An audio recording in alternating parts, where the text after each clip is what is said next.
Nepal's fielding, particularly their athleticism and how quick they are to the ball and how low they are to the ground. Both Dipender Singh Airi and Rohit Paudel, both excellent runners between the wicket as well. And it just adds a whole new quality to the game for Nepal. Something that Adrian Birrell did with the Irish side back in the mid-2000s. He said we might not be able to be the best batting side or the best bowling side going around world cricket, but no one's going to outfield us and no one's going to outrun us between the wickets.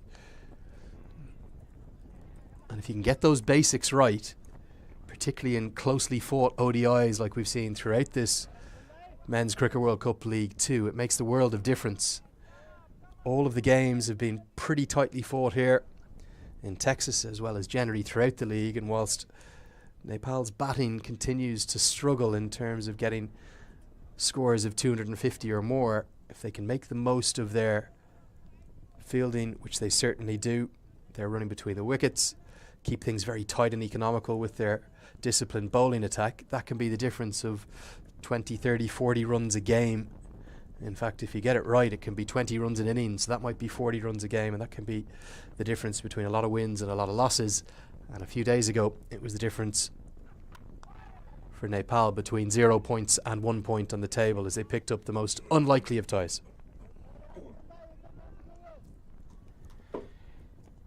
And the other thing about it, I want to get a chance in between overs to show the contrast. There was a sequence between the UAE and Scotland earlier in this sequence of matches in Texas during the first of these back-to-back ODI tri-series. Early in the game, not the last ball, but there was a horribly botched sequence by the UAE. Chipped it, so nearly back to Sampal Kami, who jumps acrobatically, and here's a test for Dipender Singh Airi. That shows his speed, shows his quality, and he saves a couple of runs, keeps it to just 2. That would have been something else from Sampal Kami. He can't get anything on it though. No matter where he is on the field, Lenny, and that was almost reminiscent of the return catch that Sampal Kami took against Sushant Madani in the early going against USA. But look at Airi. How good is he? No matter where he is on the field, he's always saving runs, doing something above and beyond. But yeah, there was a sequence. Dot ball ends this over 15 for 1 after 6.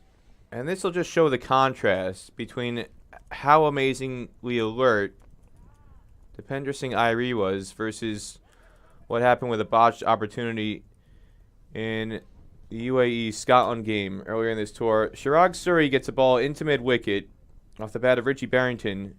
Both of them restrained at mid-pitch. Panics to throw. But look, nobody's covering the non-striker stumps, so they missed the run out at the striker's end. You have at least 6, 7, 8 seconds. All this time elapses, and nobody covers the non-striker stumps to try and get Cal McLeod out on a throw from Mohammad Wasim. The bowler is standing mid-pitch. Nobody comes from mid-on or mid-off in the ring to cover the stumps. And Lenny's laughing now, but that again, that just shows the brilliance of Dipender Singh Airi. He had no time to react, and his first move was to go straight for the stumps. UAE had all the time in the world with 2 missed throws to get somebody over the non-striker stumps, and nobody lifted a finger. Don't worry, Peter, I'm not laughing at the point. It's a very good point. I'm more laughing at the Scottish batter, Callum McLeod, or whoever it was, sprawled out face down across the Musa turf. Yeah, they're the kind of basic things you expect from a professional side, particularly at this level. These are the top 20 sides in the world. Sides ranked 14th to 20th here in Men's Cricket World Cup League 2. You've got to do your basics right. And no better example of it there about why Pupadu Dasanayaka is such a sought-after coach. And that's going to be the second wicket. Karen Casey keeps doing what he's born to do, and that's take wickets for his country. He strikes again. He's in a real hot vein of form over the last 3 or 4 months since he's come back into the side, having missed that qualifier for the T20 World Cup in Oman. But they've struck 2 critical early blows. You're not going to clear Dev Connell, tallest man on the field for Nepal. Mistimed pull, and just a short bunny hop from Dev Connell, number 41. Turns this into an easy catch in the ring at short mid-wicket. Shoaib Khan, who's been one of the most informed batters for Oman in this tour with a couple of half centuries. Rare failure for him, out for 2.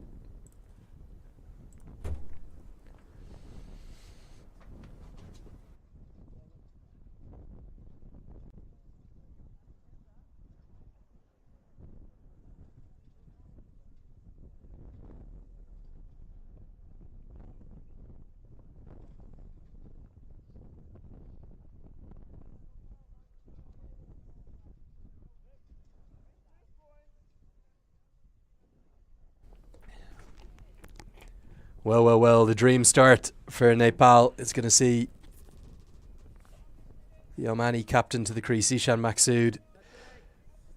He's been one of the form players of this second series, not just with the bat, but also with the ball. His left arm spin has been critical. Have to remember, though, Peter, no Bilal Khan for Oman, as you rightly pointed out early in this broadcast. And if you look at how heavily reliant the Omani bowling attack has been on Zishan Maksud and Bilal Khan, there's real hope here across all of Nepal this evening. All the fans staying up late. It's approaching 10 o'clock there.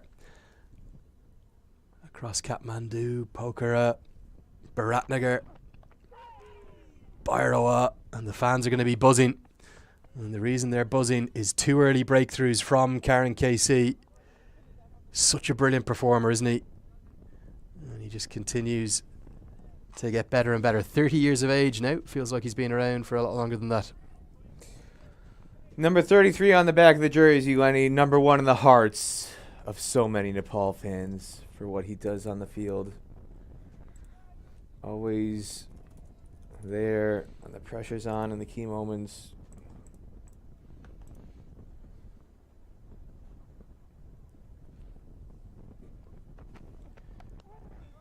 Driven, but straight to Dipender Singh Airi. Interesting to see Airi at mid-off. So often see him at backward point. But that's where Kushal Bertel is filling. Paudel at his regular position of cover. Shows the depth of that Nepali fielding, though. You've got a really stacked offside field. Muhammad Adil Alam in there as well. So those 4 key positions all on the offside. Well, the other thing, Lenny, to me, is it shows the thinking and the planning that goes into some of these field settings, because we saw him at short fine leg at times against USA and also against Oman when the spinners were on and it looked like the sweep shot might be an option, that they had in a position where typically you would put your weakest fielder, and we saw some drop chances with Bilal Khan spilling a chance at short fine leg. And the stereotype is you put your weakest fielder at short fine leg, but Dipender Singh Airi spent an awful lot of time at short fine leg to some of the spinners. It's a saving 1 position for the ball that strays onto the pads and you clip it off your pads, but also for a top edge sweep or even a middle sweep. And so just to have a speedy fielder to deny that single that's just an easy flick off the pads, trying to get it behind square for 1, just shows some of the creativity in the thinking outside the box. Nepal and Bubita Desanaika is saying we're not going to put our weakest fielder there. We're going to put somebody there who's going to cut off runs. Wherever he's been on the field, Dipender Singh Airi has had such an impact. Do have a little tale for you as well. You might enjoy this one, Peter, from Kathmandu, that recent Nepal versus Zimbabwe A series. Ryan Burrell's a guy I spent a lot of time with the Everest Premier League the year before, and he set me up, introduced me to a few of the Zimbabwean players to welcome them to Kathmandu and bring them out for a few momos in the evening and maybe a quiet Gorkha beer or 2 as well. And they were asking me on my first night out about the Nepali side, and I was explaining to them how excellent a fielding outfit they were, and to keep their eyes particularly on Dipender Singh Airi and Rohit Paudel, who I might have had a couple of beers at this point of the evening, but I was describing them as maybe the top 5 fielders, 2 of the top 5 fielders, not just in associate cricket, but anywhere in the world. Got to game 1 in the series, and it was a slightly difficult outfield for game number 1. Sampal Kami comes in. This one's driven beautifully. Oh, that's a very special shot from Zishan Maksud. Overpitched it was from Sampal Kami, but shows the touch, the form and the class of Zishan Maksud. That's as good a shot as we've probably seen throughout any of the 11 games here. Well, he's somebody who's adjusted to every situation that's been put in front of him.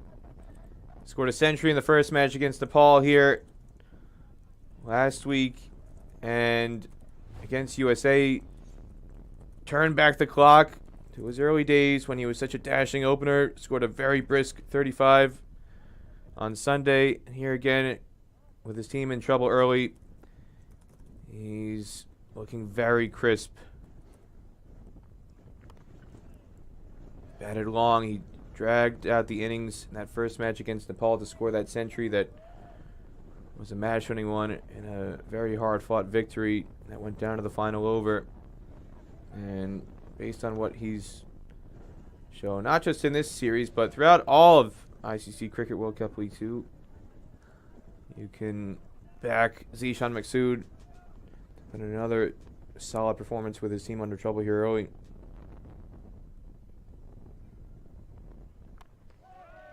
Better length that time from Cam. He just bends the back as well, pops up into the V of Zishan Maksud's back. Back to my story about these Zimbabweans, and after game one, where Nepal had a really uncharacteristic day in the field, they just couldn't get anything going. There was a high number of misfields in the deep, lots of bobbles in the outfield. In fact, they just had a poor day all round, and Zimbabwe beat them out of sight. Tony Munyanga smashed the ball everywhere, the Zimbabwe captain.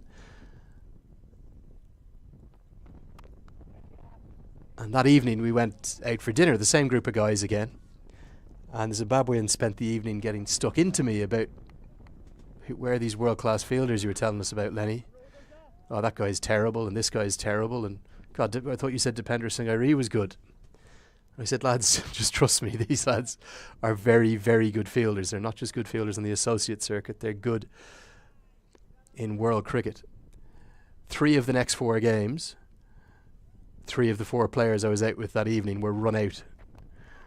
And they were run out by Dipender Singh Airi, Rohit Paudel, and Dipender Singh Airi again, including a direct hit from 65 yards in the deep, as he was taking on what would have been a second to any other fielder in the world. So sometimes cricket's got a funny way of coming back to bite you.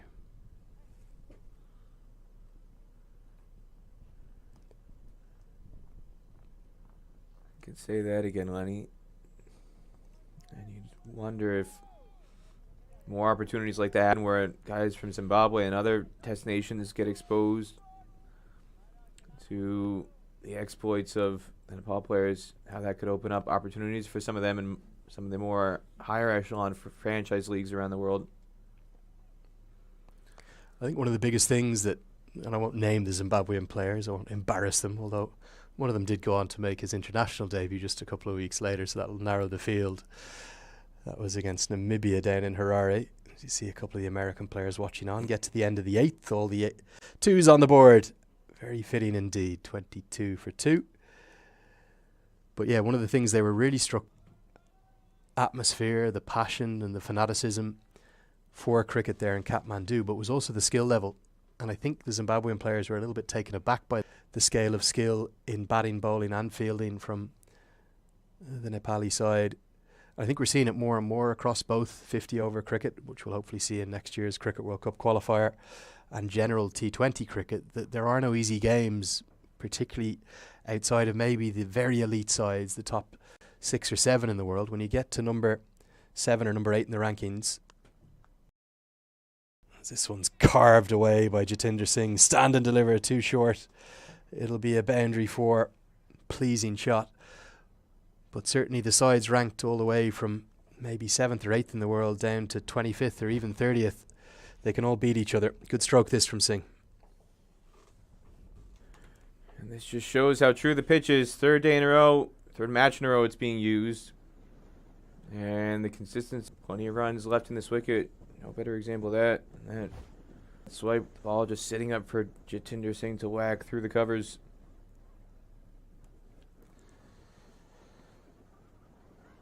Beautifully bowled. Beats the outside edge. The feet again just didn't really go anywhere through to Asif Sheikh. There's real quality though, Peter, isn't there, in the associate world? And it's spread pretty widely. It's not just here in Cricket World Cup League 2. Beneath this, down in the Challenge Leagues, We've got a T20 World Cup qualifier coming up in Harare, where it's very difficult to call either of the two qualification spots. The form Zimbabwe are in currently, it doesn't make them bankers by any stretch through that T20 World Cup qualifier A, and Oman losing 2 of their 5 matches and just squeezing through. And Nepal winning 4 of their 5 and not being able to get through to Australia 2022. You've got the Netherlands, Papua New Guinea, who I think a lot of people would think they got no chance. It was like forever ago that they qualified for the last T20 World Cup when they stormed through to the final in 2019 at that qualifier in Dubai to go up against Netherlands in that final. Didn't win any games in the T20 World Cup itself, and they've been really struggling across all formats, but when they get everything on the same page, they're a dangerous team. Worked into the leg side. It'll just be a single for Maksud. He'll probably play the linchpin role throughout this innings. Ludicrous number of messages already coming through on social media, Peter, and a little overwhelmed and thankful for all of the well wishes. I do need to put one rumour to bed, though. Received one message from somebody saying that they'd heard I just disappeared off to Vegas for a week. That is not true. I was in the team hotel back in the Galleria for the last week, and I was watching every single ball, as Peter Della Penna will attest to by my constant messaging of him.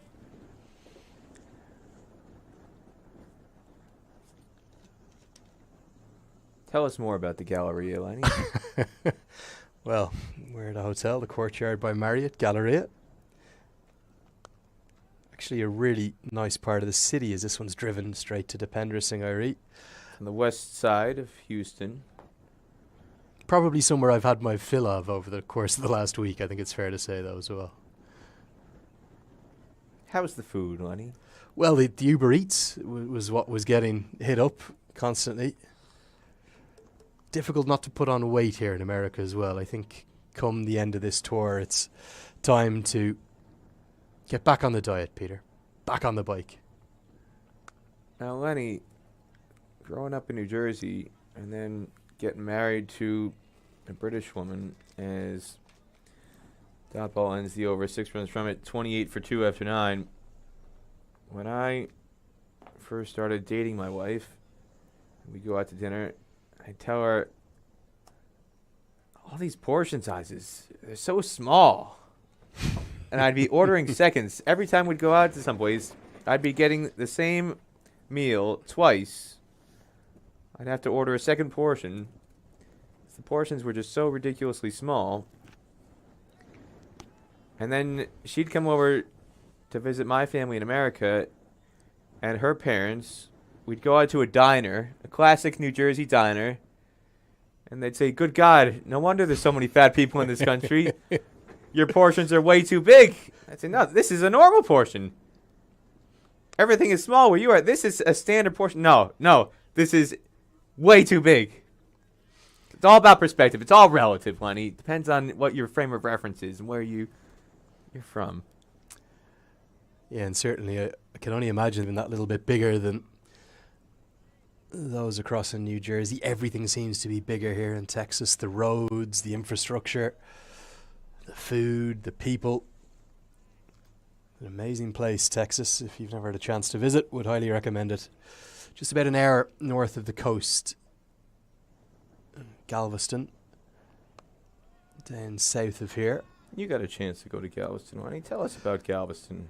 I did. The one day off before I sadly fell ill was enjoyed down in Galveston, and actually a much nicer part of the world than some had given it credit for, Peter. Really beautiful stretch of white sand beaches all the way up to a place called Jamaica Beach. It's what looks like a very natural sort of peninsula lagoon that cuts off Galveston from the rest of the state of Texas. But it's big sort of industrial territory as well. You can see all of the oil industry, and has had its problems with its hurricanes over the years, but I'm just seeing play held up as the drone is directly over the pitch, and Zishan Maksud not too happy with that. Has got a bit higher now. It's a bit hard not to notice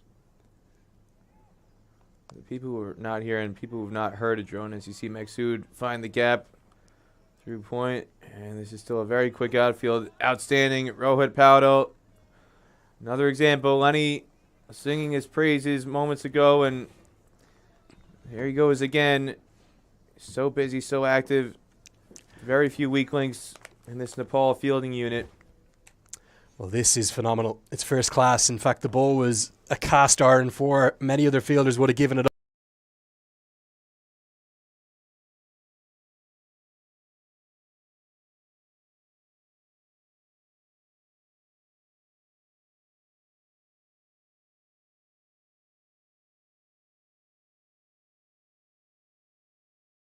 Sprinted full pace across the turf.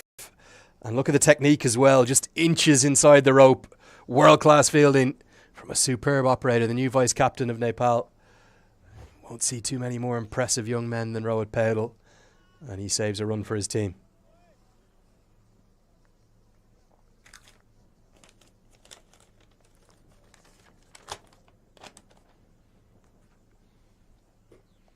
Guided down to third man. Good start this for Nepal. They'll be happy with their 2 wickets in the power play. If they could just squeeze a third one out, somehow find one more, would be the dream start. Did lose the toss this morning. They haven't had much luck with the coin. We're asked to field first in what continues to be oppressively hot conditions. Nowhere near as hot as the weekend, fortunately. It's about 90 degrees Fahrenheit. Local. Yeah, Galveston, it's on a barrier island, essentially. So it's always vulnerable. And we talked about it at the start of these matches. At one point, back about 100 or so years ago, it was second or third biggest city in America. It had about 400,000 people. It was right up there with New York City in terms of size and growth. And hurricane wiped it out.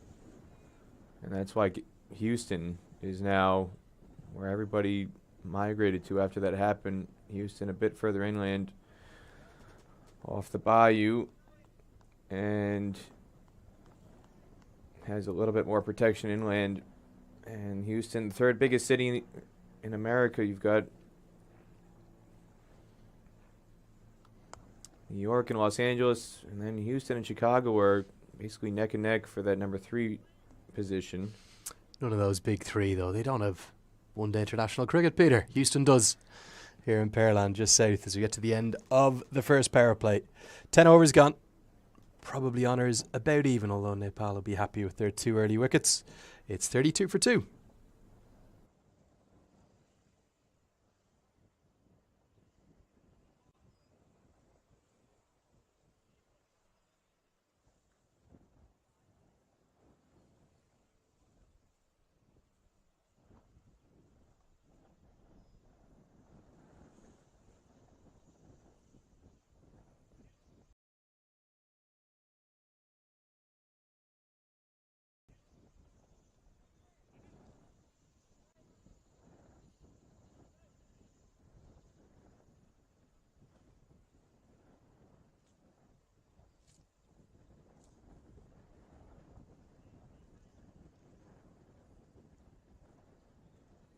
The other way.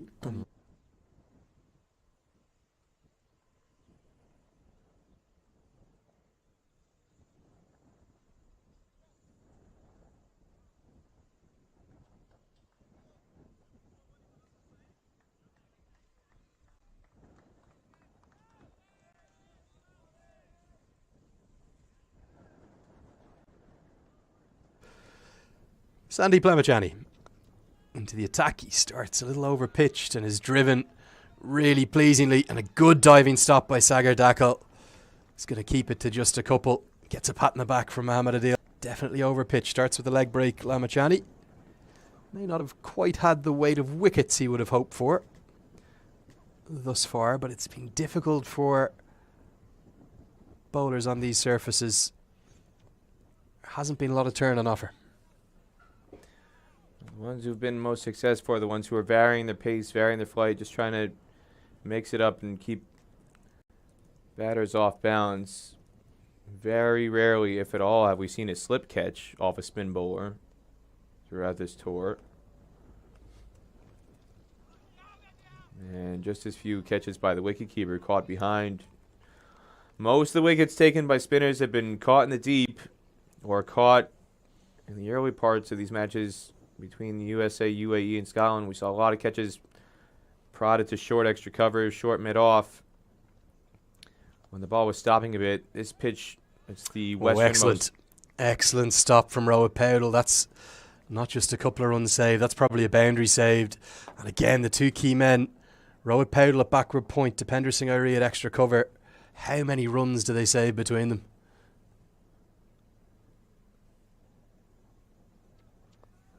Do we need to start an IPL ticker, Lenny?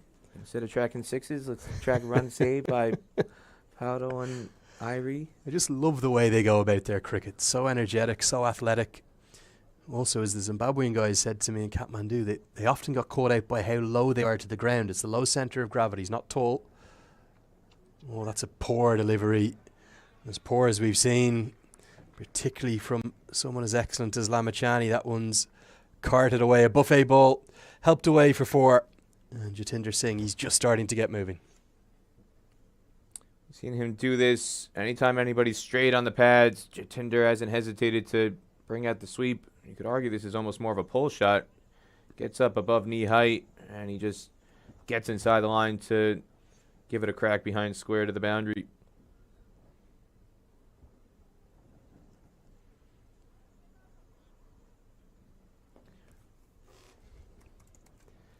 Yeah, we saw a lot of catches to short extra cover, short mid-off when the ball was sticking a bit. But this last wicket, the westernmost on the square, produced by Samuel Plummer, which has been used for the previous 2 matches on the weekend, and now third time being used. This has arguably been by far the best wicket. It's had the most consistent bounce. Some of the other pitches started to deteriorate during the chase, but whether you bat first or second, this pitch has been fine, and arguably USA should have won both chases. If there was an opportunity for a chasing team to win, chasing down a big total, at any point in this tour, it was going to be on this strip that they're playing on now. This has been by far the best batting wicket, especially in terms of the second innings. USA just was not able to get over the line on either occasion. Mohammad Adil Alam into the attack, and Nepal just need to rein things back after what was a very tight probing start from Karan KC and Sampal Kami. They've just lost their way over the course of 7 balls. Adil Alam gets away with a rank full toss to start with. Again, straight to that man, Rohit Powell at backward point. Ball seeming to be attracted to him like a magnet at the moment. He started excellently with the ball. His medium pace, it's probably no more than part-time. It's been his high-scoring batting that has caught the eye and attention of the fans of Nepal, particularly that